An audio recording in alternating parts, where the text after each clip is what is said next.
para po we can share this. Good evening, everybody. Welcome po sa ating, shall we call it emergency meeting, coordination meeting ng WSR and humanitarian in our areas covering Cebu, Bohol, and Negros ngayong gabi. And ito po ang ating training will touch on the Area Temporal Preparedness Guide or ATPG. That's the first part. And later, mamaya po si President John Bautista naman to tell us about yung mga initiatives that families, wards, and states can do to help with the food production ng mga and other livelihood projects. Okay? So we're having this in response to what's happening today. Hindi na po lingid sa kaalaman ninyo, it's going almost for a month since the tension, yung war po, bombing ng US, Iran, Israel. And ako po sinusundan ko talaga to because it's important to be informed para po ang atin po mga dinidisseminate din na information are all legit and reliable. And we don't want to cause panic. Instead, we want the members to be more prepared and anticipate and make intelligent decisions regarding the challenges that we are having. Okay? So ito po very ano po ito, accessible. I want you to open your cell phones right now and just go to Area Temporal Preparedness Guide Philippines PDF. Matagal na po tong document na to. In fact, it has been launched many years ago, but the purpose of this is to help the state councils understand the guidelines and the activities of the Area Temporal Preparedness Guide, and also to assist individuals and families and assess their needs and readiness and apply in their daily lives the principles and practices of the following. Therefore, major sections po ng ATPG, we're talking about the manual. So meron tayong emergency planning, meron tayong home storage and production, financial preparedness, and emotional preparedness. Nasaan na tayo? Okay. So, ano po ba ang Philippines? Nasaan ba tayo geographically speaking? So let's talk about the Philippines disaster and risk profile. Natagal natin na napag-aralan nung bata pa tayo sa history that we are on the Pacific Ring of Fire, meaning to say we are a volcanic and an earthquake generator. Approximately there are 20 earthquakes daily. Nakasubscribe po kami sa daily movement ng Earth, and we see this pattern. At least ito po yun, ganito kadalas, tayo po ay may mga movement ng lupa. Okay, we are also on a typhoon belt, meaning around 20 to 30 typhoons, where approximately 7 typhoons are considered destructive. Ilang beses na natin ito naranasan, okay? And also, there are so many active faults and trenches. And as you can see here, based on the data in the past 14 years, and the earthquake archive back to 1900, there are about 12,000 quakes on average per year in the Philippines. Palagi po tayong niyayanig, palagi po tayong binabagyo. Now, what are the other challenges meron po tayo? It's also one of the most vulnerable to the effects of climate change. That's our country, brought by the El Nino. Yung drought po natin, it's increasing. And also the dry season is also becoming warmer. Grabe na po yung climate change. While on the other hand, the wet season is becoming wetter. The sea level also threatens the coastal areas of the country. Ano pa bang ibang problema ng Pilipinas? Meron po tayong armed conflict, demolitions, and also so-called development projects that displace families and communities, adding to the already dire poverty situation. We also know how are things going on with the government. Hindi na natin kailangan i-discuss pa yan, pero alam niyo po na matindi po yung kinaharap po ng Pilipinas. And despite the challenging circumstances, ito po yung pinaglalaban natin palagi, Filipinos' resilience. Although, there are so many studies right now combating this trait because iba kasi yung tinatawag nating resilient na nasanay ka at resilient ka na gusto mo ng pagbabago. Apparently, there are people na sinasabi nilang sanay na kami, so okay lang. But we want, the resilience that we want is moving people towards better solutions. Yun yung gusto nating ma-imbibe sa mga members natin. Malaking factor po ang kahirapan sa Pilipinas, as you may have known this sa mga nag-launch ng child nutrition program. Ilan po sa mga Pilipino ang stunted po ang mga bata. At marami pong malnourished children in the country. Isa pa, dadagdagan ko pa, since pinag-uusapan naman natin lahat ng mga tawag dito yung mga stats ng mga Filipinos. We also ranked number 76 out of 81 countries with the lowest level of comprehension.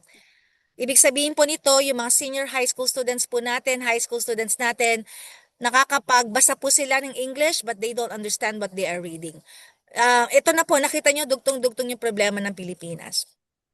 Now, kung natatanong ninyo, Sister Ayo, kailan pa ba lumabas yung ATPG? Kung natatandaan niyo po at na-implement ito, lumabas na po ito ng 2020 pa. Okay? And then, in 2023, nire-iterate po ito ng Area Presidency, asking the prison leaders, please, ituro po natin to sa mga members. Kasi nga, paulit-ulit na lang, every year, these things happen. Pero ang tanong is, how is our response rate? Ano na po yung nagawa natin, nakakaiba, when these things, or are we anticipating and are we getting ourselves ready for the coming days? Why do we have to build self-reliance? Because ito po yung mga reasons natin. Number one, i-develop natin yung spiritual, physical, and emotional strength of everybody. Also to gain education and employment and improve temporal preparedness as found in our general handbook. Ano po ang role naman, no?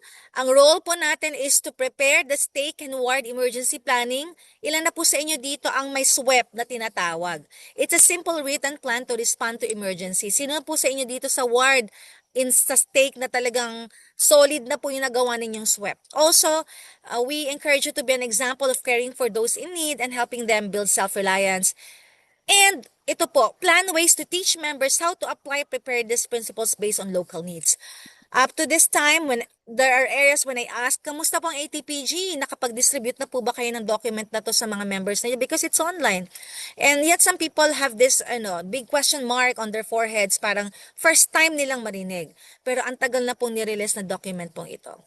Okay, so the role of councils is to provide opportunities to become prepared through lessons, activities, and ministering. At the heart of this one, kailangan po i-disseminate talaga to sa mga binibisita mga families.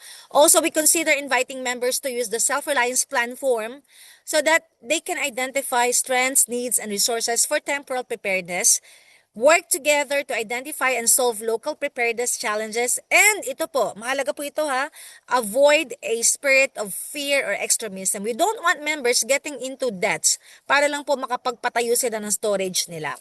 No? Kaya tinuturo natin to because we want them to anticipate and take small steps, baby steps, instead of launching mga big initiatives na hindi naman po sustainable at hindi rin po kayang magawa o magaya ng ibang mga family. So, we have to think of it in terms of frugality and also scalability po ng mga plano natin. According to our late President Russell M. Nelson, and I quote, "For decades, the Lord's prophets have urged us to store food, water, and financial reserves for a time of need. I urge you to take steps to be temporarily prepared." Okay? So, ito po ang itsura ng ATPG. Pwede po ba kayo magtaas? I-hit nyo yung raise your hand kung nakita nyo na po ito, kung na-download nyo na po ito. Because this is a solid document na pinag-aralan po talaga to sa Pilipinas, specifically made for the Filipinos. Ito po ay, I think, mga 72-page document that focuses on the 4 things na pinakita ko kanina. So thank you po sa mga nagtaas ng kamay. Ibig sabihin na roll out na po natin ito. Okay? Again, ang preparedness po include building both short-term and longer-term supply of food, water, and other necessities. Again, ito po yung itsura ng ating ATPG. May emergency planning. Before I proceed, if somebody requests to record to their computer, mawawala po ba yung recording ko? Siguro i-decline ko lang muna po kasi nagre-record naman na tayo. Okay, let me just see kung nagre-record na ba tayo. Okay, we are recording. Alright? So, apat po na ito, no? Emergency planning, home storage and production, financial preparedness, emotional preparedness. Dito na namin kayo tinututok kasi alam ko mahirap maghanap ng mga credible sources or yung mga scalable na mga initiatives. Kaya po ginawa na ng simbahan ito for us. And again, the question is how do you start these guidelines and activities in your homes? For example, sa emergency planning, andi dito po nakalagay yung how to learn the emergency planning guidelines, how to prepare your home for emergencies, preparing an emergency kit. There is also the disaster and disruption assessment activity. Pag nangyari po na nagkaroon ng massive blackout, ano yung gagawin natin? Pag nagkahiwa-hiwalay ang pamilya, ano ang inyong communication plan? Saan kayo magkikita? Lahat ng ito nakalagay po under the emergency planning. Moving on sa home storage and production, I hope we have instilled in our members that the idea of home storage doesn't end sa 72-hour kit. That is the bare minimum. No? Katulad dito na nangyayari ito, hindi natin sinasabi na dapat 72-hour kit lang meron sila. Because iba na po ang panahon ngayon. We want the families to really prepare for long-term na mga disruptions. Kasama po dito yung home storage and production guidelines, how to store food and necessities. There's also the food production and preservation, and additional activities for individuals and families that we can all do.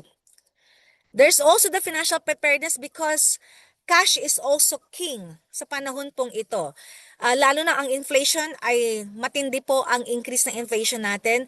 But kasama po dito talaga ang pagpay ng tithes and offerings, avoiding debt, using a budget plan, building a 1-month emergency fund, the very least that we can do. Also learn financial planning tools. Anong kailangan natin na ma-access na mga tools na ituturo natin sa mga members. We also encourage them to have insurances. Also starting to save for retirement and other financial preparations. Last Friday, ang ginawa po nating webinar is on understanding depression. You can expect in the coming weeks that we will launch another one for financial well-being and amid the crisis. So, yun ang next na webinar po natin. Another one is emotional preparedness. Even if you have the money, you have the storage, but you are not prepared emotionally, baka ikaw pa yung pinakaunang mag-breakdown. So, sayang lahat na naging preparation mo. And of course, if you are a mother or a father, ang mga anak natin, nakasalalay din sa atin how they will respond. So, we have to keep ourselves emotionally resilient. We have to reduce stress and anxiety. We have to find ways to manage stress and anxiety. And ano po tayo na emotional resilience for self-reliance group. Nakakabasa na po ako ng mga reports ngayon na ang dami na nagsa-self-harm since this war started. Ibig sabihin, many people are already losing hope.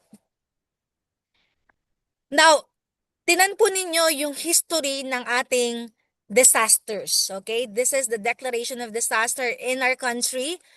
Noong panahon po ng Typhoon Karina in 2024, about 600,000 people were displaced.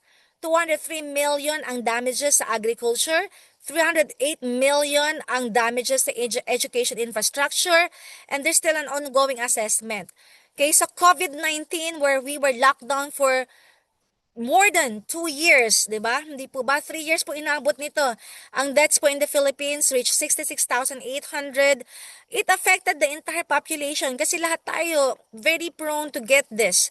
And then hundreds of billions USD cumulative sa economic impact natin. And we have the prolonged public health emergency. Alam ko, marami sa inyo dito nag-journal anong nangyari during COVID. So that happened in the entire world na iba po talaga. In 2020, Taal Volcano, 737 population affected. The total damages was 3 billion. Ito po yung sumunod, no? Typhoon Yolanda in 2013, 6,300 dead, 1,200 missing, 16 million population affected with 89.6 billion total damages. Okay? Ito po, Typhoon Odette or Rai, no? Pinakaano natin to. Deaths po 405, as you can see here. Ang daming na damaged na houses, ang daming affected people, and grabe po ito, napaka-massive po ng nasakop nung damage ng Typhoon Odette. Typhoon Tina, very recent. Ang dami po to this day nagsasuffer pa sila. We have 269 deaths, missing 113, many injured, dami po na displaced kaya marami tayong mga yun, mga housing projects na ginagawa, no? And nakikita nyo po ito sa baba, yan yung sa Talisay na picture na yan. Sa taas yan po yung Kanlaon. Massive boulders yan, no? Yung na gumulong sa mga kabahayan. And ito naman po talagang wipe out yung mga bahay along this river. So to this day, sabi ko nga marami pa rin tayong ginagawa ng mga projects for the members who have been affected.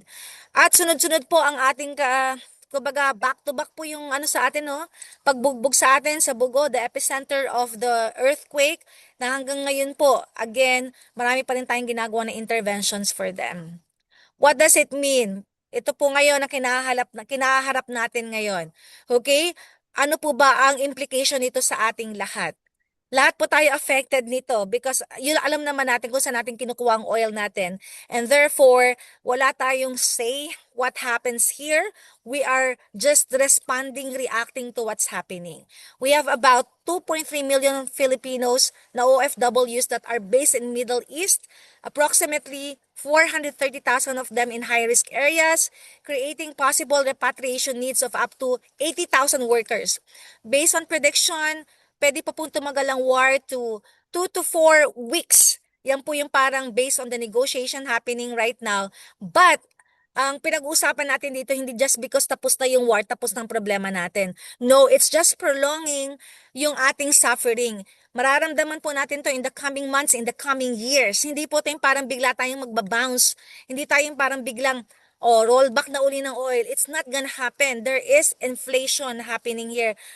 Kung napansin po ninyo, in the span of a few weeks, from 60 plus lang na per liter ng diesel, ang last na paggas po namin dito sa city, sa Cebu, is 133 pesos na po per liter. Okay? And I also learned about price ng LPG ngayon na ngayon nagpick na siya ng 1,200. In Manila, parang magpipick up na siya 1,600. And it's gonna get worse, no, yung ating pong inflation. It follows ang rise, and ano na po ito, domino effect kasi ito, na there are people who will hoard, therefore it will also dictate yung magiging prices po ng commodities. Kasi nagkikreate po siya ng more demand. So magkakaroon po tayo ng problema ngayon sa supply. Ang tanong dito, hanggang kailan po makakakain ang ating mga members? Kung 72-hour kit lang po yung pinipare nila, parang hanggang dyan lang po sila. Pero ang pag-uusapan natin dito, ano ang long term natin? No? Ano ang long term na dapat ituturo natin sa mga families? And later on, President John will help us understand that. Okay, this is now the invitation.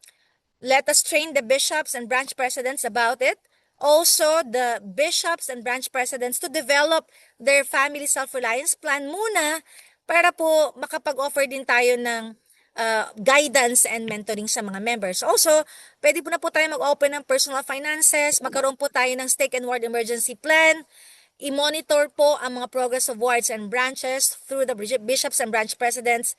And also, gagawin po natin ito palagi, coordinate with WSR managers for follow-up trainings on ATPG to stakes and districts as needed. Tulad na sinabi ko kanina, nagkaroon na rin po kami ng advisory sa church employment that we have to reduce our travels now. Kaya marami na po akong mga naka-schedule na personal visits and training which may have to be converted into online. Parang panahon pa talaga po ito ng pandemic na halos kung naalala ninyo kung paano natin ginawa na maka-adapt tayo, we did a lot of those online meetings.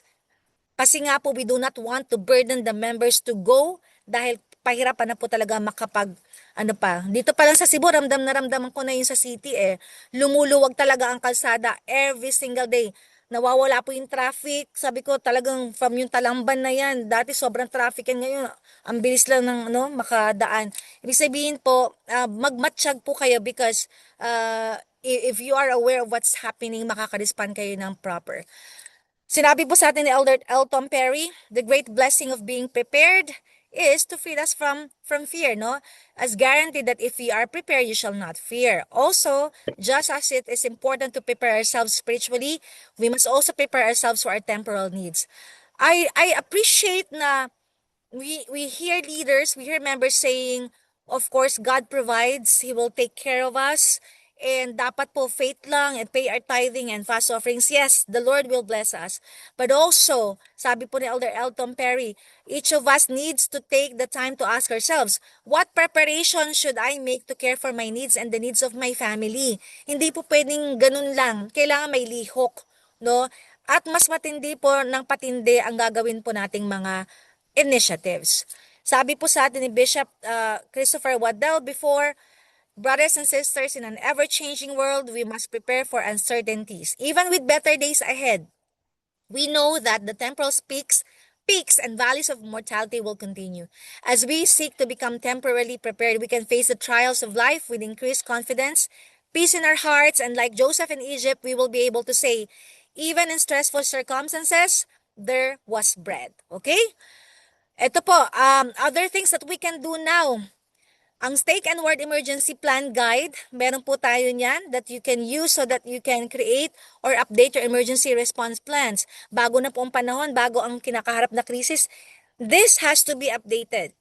And with the following steps and accompanying worksheets, the stake or ward should be able to create your own SWEP and analyze the needs and actions taken. Ayan po yung link natin that you can go to para ma-access nyo po yan. Also, ito po yung dapat na kino-consider natin. We have to identify likely disasters, we gather critical information, outline assignments and procedures. Let's identify emergency communication methods and encourage member preparation. Okay, ito po yung sample lang, no? Some of you have already done the SWEP, well and good. So, tingnan po natin, pwede pa kayong mag-add dito. Meron kayong tinatawag na 72-hour group. Meron din kayong communication group, transportation group, rescue group. Kailangan din po natin lahat yan. Again, this should be represented by your bishopric, elders quorum, and the Relief Society presidencies. Should form the Ward Disaster Preparedness Committee. Klaro po ba yon? Now, ito po yung simplified natin na model. And pag sinabi nating sample model, ibig sabihin po, you can do more based on what you see is needed. Yun naman po yun eh. Talaga nagiging flexible tayo. Depende. Saan ba kayo nakatira? Ano yung nakikita ninyo na hindi pa na-cover? Baka pwede pa natin lagyan dito. Baka nga, pwede tayong maglagay dito ng ano ba tawag mo doon? Yung group that will help emotionally sa mga members during this time na naka-ready yan. For example, meron kayong Mental place health. of mental health, di ba, na group. Thank you sa sumagot.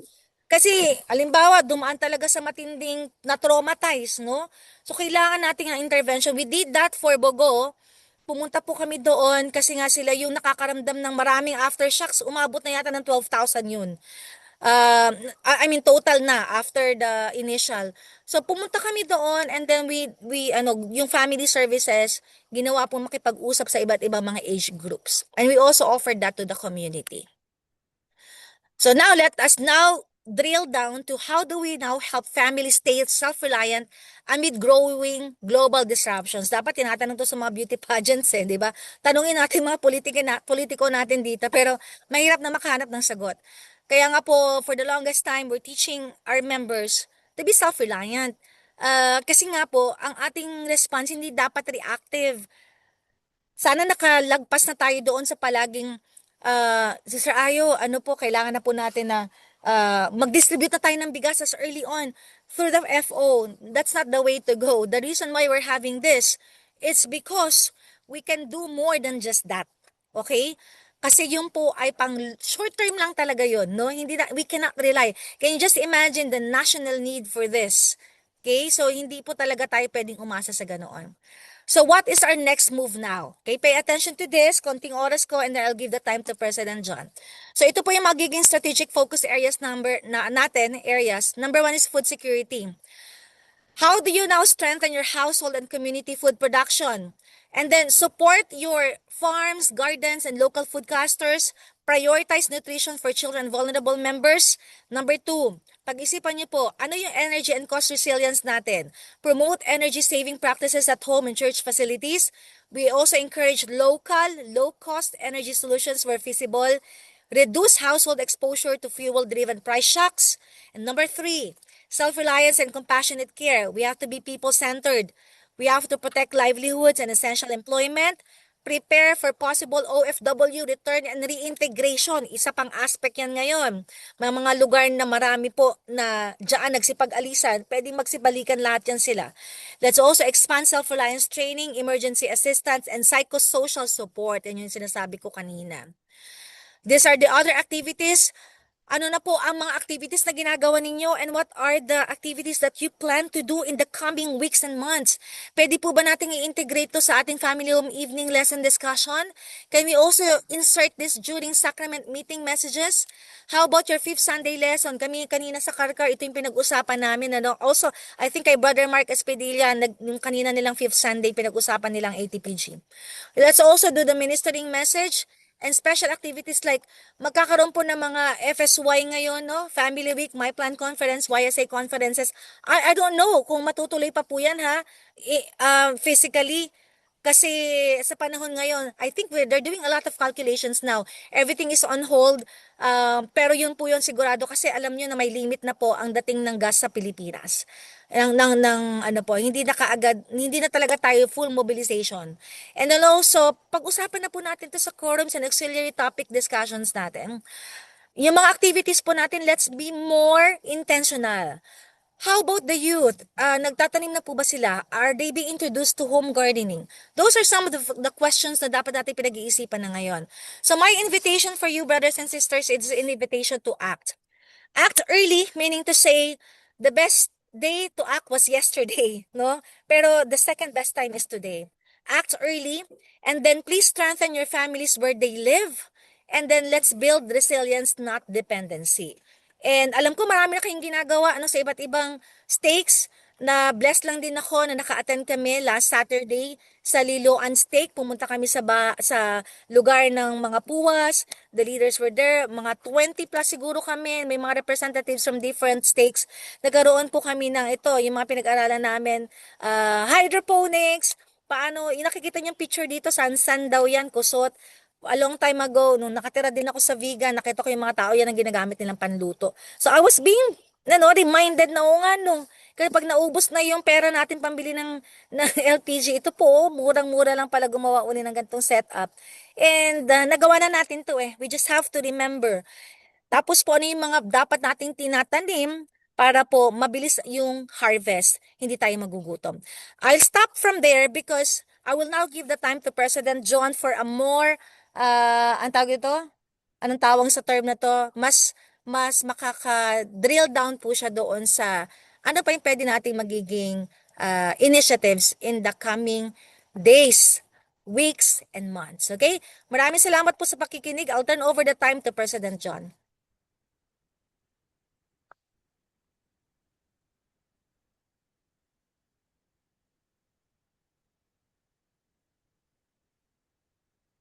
President John, are you here? Oo, Bishop Mata, yes po. Actually, pinadala ko na kanina yung files na to sa mga specialists ninyo. They just have to check their email but I'll send it to everybody. Siguro, help me gather lang ng mga emails na gusto ninyo. Ay, na meron kayo and then send it para ma-consolidate and I'll send it one more time. Okay? Salamat po sa nagpadala na ng link. Si Brother Dale, thank you. Sige, President John, are you here? Ito po no, while waiting for him, meron po tayong mga tinatawag na mga experts no sa iba't ibang lugar. For example po, si Brother Mark Espadilla is an expert sa hydroponics kasi graduate po siya ng agriculture. So makikiusap ako kay Brother Mark kung paano yung escalation nito sa Negros since magkakaroon tayo ng problema with travel. At sa iba't ibang lugar pa, let's say sa Tanhay, sino po yung pwede ninyong matap, no? Yun ang kailangan natin. And by the way, dito uli sa Cebu, we are planning another meet-up, overnight stay sa Sogod sa hydroponics farm. But we can only send 2 representatives from every state na pwede makapagturo. So we need people who have the technical know-how pagdating po sa pagtatanim na. Para ang escalation mabilis lang. Okay? So i-announce namin yung date na yan. Again, be ready to send at least 2 representatives from each state. Okay? Meron po bang may gusto mag-share ngayon regarding this? By the way, nagbuo rin po kami ng tinatawag namin WSR Task Force. We will be including more of, just so you know, kasi hindi naman pwedeng lahat tayo nandoon sa GC. But we have tapped on some people na makatabang po sa atin, those who have connections, those who are doing already the farming and other things na makatulong po sa atin sa food production, food preservation. Just letting you know, nandun si Brother Mark, si Bishop Pua, Sister President Pua, Sister Pua, si Bishop Daklan, o si Brother Andoy, no? So, nagdadagdag pa po tayo. Kung sino pa yung gusto makatulong, si Brother Joey, also there, si Elder Rabanes. Okay, so pag gusto niyo po makatulong sa WSR Task Force because you have ideas, you know kung saan tayo makaka-access pa ng mga iba't ibang help, please let us know so that we can include you in the group. Okay? So I'll assign Sister Cecil to gather all the email addresses here and then send them to me para po isang file lang kasi I cannot read everything here. Paki-gather na lang po, okay? President John, are you inside? Are you back? Yes, sister. Okay. Pasensya na. Opo, Naglobat I'll turn lang ang over the ano. time to you, President. I'll turn over the time to you. Sige. Salamat po. Sister, sige. Maraming salamat, Sister Di mo na. Ayo, for things that you have mentioned. Brothers and sisters, maraming salamat po for President, participating medyo, ngayong medyo nung choppy time po na kayo. nagkaroon ng COVID. Ayan, Sa ayan, okay. lockdown na. Better na.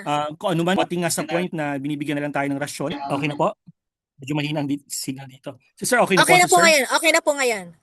Ayun, sige. So, brothers and sisters, remember po nung time ng COVID, gumising na lang tayo ng isang umaga na wala na. Hindi na tayo makalabas ng bahay, lockdown na. Kung ano man yung pagkain na naihanda natin during that time, wala na, yun na yun. Yun na yun. And that's the reason why binibigyan na lang tayo ng rasyon ng pagkain ng barangay kasi hindi na tayo makalabas. Now, brothers and sisters, we are facing the same challenge. Although sa ngayon po, we could say na meron pa tayo na maghanda and we've been preparing for 3 weeks already. Kasi nakikita natin kung ano yung possible na mangyayari. Ang nakakalungkot lang dito dahil sa meron tayong time na maghanda, yung hindi tayo na nakapag-ready sa mga possible na mangyayari. And sabi ko nga, the worst case scenario is that mawala na talaga ng supply ng gasolina.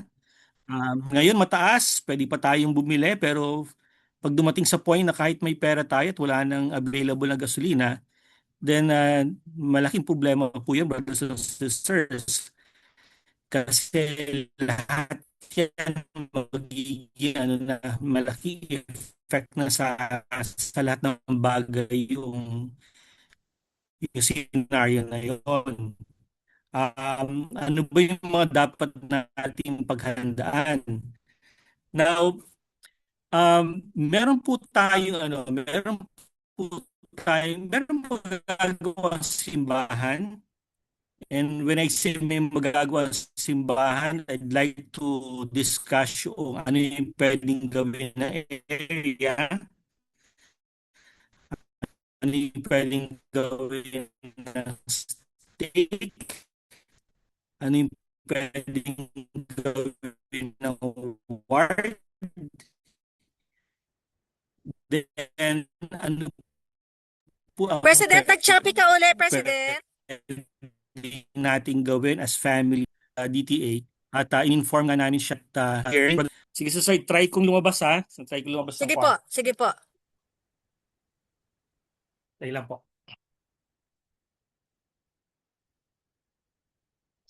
Sister Cecil, okay po yung assignment na binigay ko po. Paki-gather yung email. Thank you. Ay, mas sumagot na pala Sister Cecil. Yes, will do po, Sister Ayo. Thank you so much. Try lang po, set up ko lang po dito sa labas. Yes po, President.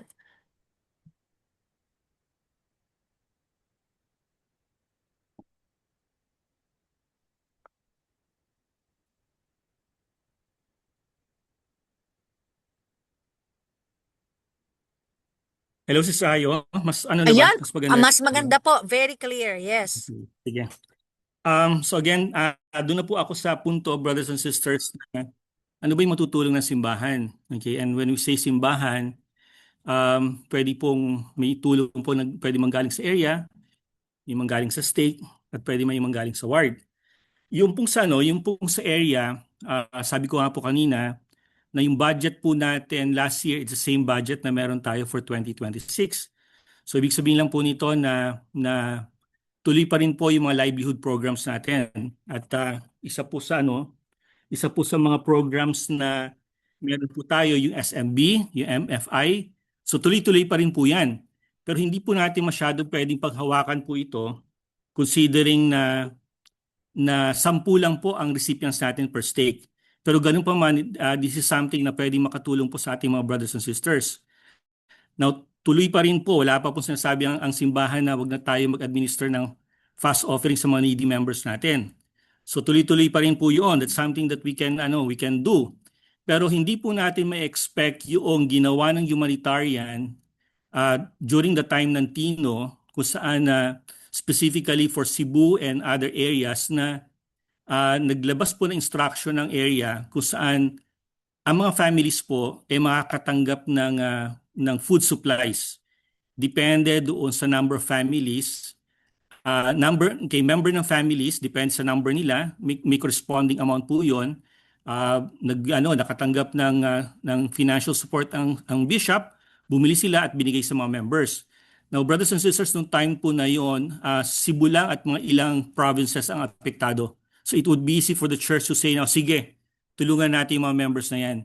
Brothers and sisters, yung kinakaharap po nating problema ngayon, hindi lang po sa Cebu, hindi lang po sa Negros, hindi lang sa ibang areas sa Pilipinas.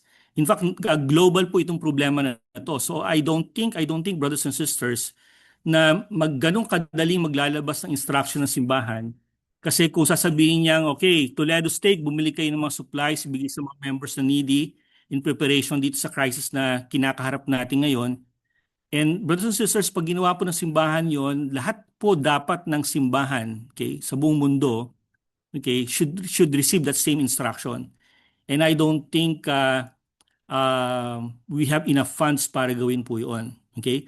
Pero ganun pa man, ano po ba yung aside sa budget ng humanitarian, aside sa fast offering na pwede natin administer sa mga members natin ng needy, katulad po yung kaninang lesson, ang sinabi po ng area, sa fifth Sunday, we discuss ito managing our finances.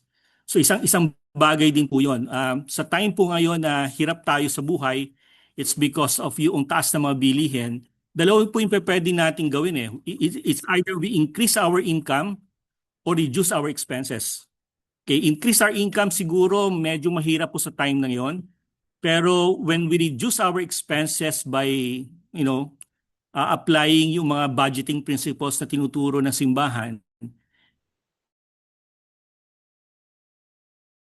po ito na makasurvive tayo sa crisis na kinakaharap natin ngayon. So that's something that we can that the area is doing para po makapaghanda po tayo sa ganitong time. Brothers and sisters, pagdating naman po sa ward level, and as a stake president po, ito po instruction na binigay ko sa mga branch president namin at bishops. Meron po tayong kasi we had this branch council meeting kanina. At isa nga po sa mga leaders namin dito ay nagtanong, are we getting support, financial support sa church? And I explained the same thing na sinabi ko po sa inyo kanina. Pero ang sabi ko sa kanila, brothers, sabi ko, bishops and branch presidents, you have your luba. Okay, so yan allocated na sa inyo. Okay, so as long as you discuss and agreed sa council kung paano magagamit na maayos yan, then meron tayong somehow pwedeng mapagkunan ng budget. Ang sabi ko po, dahil sa mataas na mga bilihin, okay, it doesn't necessarily mean na hindi natuloy yung mga activities. Tuloy pa rin po yung mga activities natin. It's just that ang sabi ko, maging careful lang tayo sa paggastos.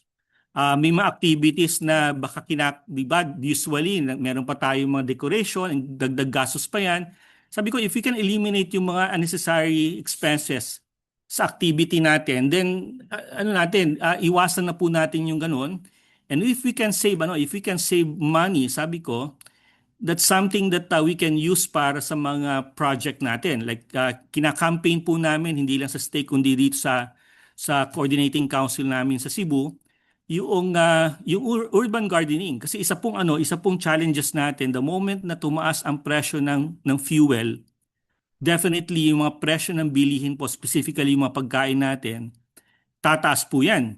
Okay? At pag tumaas yan, ang effect po niyan, mahirap nang magbenta yung mga farmers natin. So kung sa tingin nila hindi sila makakabenta dahil sa mataas na yung magiging presyo po nila, then it would discourage them to plant more and continue on producing mga vegetables. So sabi ko, brothers and sisters, na the only way that we can address food insecurity, the only way that we can address food insecurity if we are going to produce our own food. Okay? So we are campaigning po dito sa stake na mag-gardening po ang mga members natin. Yung faith garden, initially, yun lang po objective natin, yung mabigay yung ating pang-araw-araw na pangailangan ng family po natin. Kaya nga we call it faith garden, food always in the home. Now, isa po sa nakikita naming challenge dito sa stake namin, may mga units po dito na walang nasa city. So may mga members po kami na walang lupa. So we encourage them to do urban gardening, yung mga vertical garden. We also, as members, yung may mga lupa, kung sino sa kanila ang pwedeng mag-donate magpahiram ng kanilang lupa so that magamit ng mga members. Isa po sa mga kinonsider namin yan. So may mga bagay po na challenging para sa mga members, even for those na may lupa. May mga members po tayo and I've realized last meeting po na may mga members tayo na may malalaki pang lang lupa. It's just that wala silang tanim. At nakita po namin challenge dito yung paano ka mag-start ng gardening, okay, doon sa lupa na matagal nang hindi natatamnan. Okay, most especially for families na walang priesthood holders para tumulong na mag-cultivate or mag-prepare ng land. May mga members tayo na may edad na, it would be difficult for them to do that. So what we've decided sa kada unit is that mag-create ng team. Okay, of course, mga elders quorum po ito, mag-create ng team para gumawa ng mga plat. Sabi nga namin, mga 2 hanggang 3 plots lang per family. And once na nag-cultivate na po yung lupa, madali na lang po magtanim Madali na lang po magtanim. And that's something that we're going to do. And meron nga po isang leader ang nag-ask sa akin. Sabi niya, President, can we ask the church for support, financial support para makabili ng mga tools? Well, ang sabi ko po is that the same, I address it sa mga bishops and branch president namin kasi they may have the same question. Sabi ko, ang normally, ang mga equipment na ginagamit natin for gardening, sabi ko nga, yung initially, ang kinakailangan natin dyan, Pico Pala. At yung Pico Pala na yan, sabi ko nga, if the wards can save money from the activities na ginagawa po nila, then they can buy a few sets of Pico and Pala para magamit ng mga members. Kasi kung bibigyan po natin kada family ng Pico at Pala, hindi po ito tools na araw-araw gagamitin. So sabi ko nga initially, sa pag-prepare lang ng land, kakailanganin po itong mga tools na to. Pero yung presyo ng hand tools na mga kalaykay, ng mga parang pang-scoop ng lupa, yung ginagamit na araw-araw pag-maintain ng farm, ng garden, brothers and sisters, that's only 85 pesos per 3 pieces. And I think kaya na per family yan. So that's something that the wards can do. And pwede po silang bumili ng mga seeds. Okay, nagpunta po ako sa DA the other day. Yes, namimigay sila ng mga seedlings. Ang kagandahan po sa DA, Department of Agriculture, namimigay sila ng seedlings. Ang kagandahan po noon is that itatanim na lang natin doon sa permanent area kung saan natin vegetables na to. Nga lang, nung nag-start daw po yung gera, dinadagsa sila araw-araw ng mga tao asking for seedlings. And currently po, mga hanggang 10 seedlings na lang ang ibinibigay per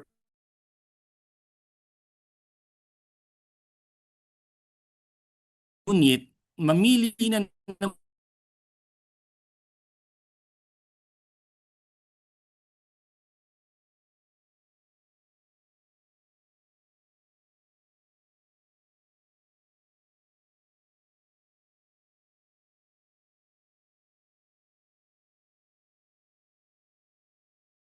rin dito sa bahay 2 weeks ago. And one challenge na na-encounter ko po, nagtanim ako ng mga seeds.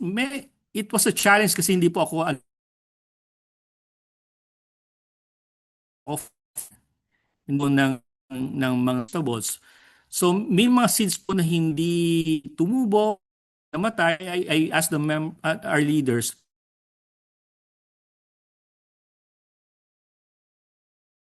seedling once na ready na for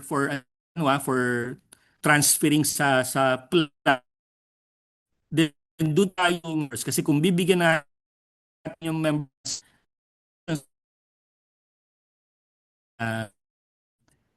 so it would be a challenge for as much as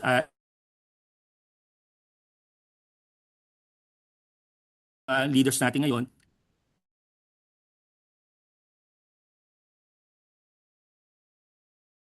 na pag nagbigay tayo sa mga members yung seedlings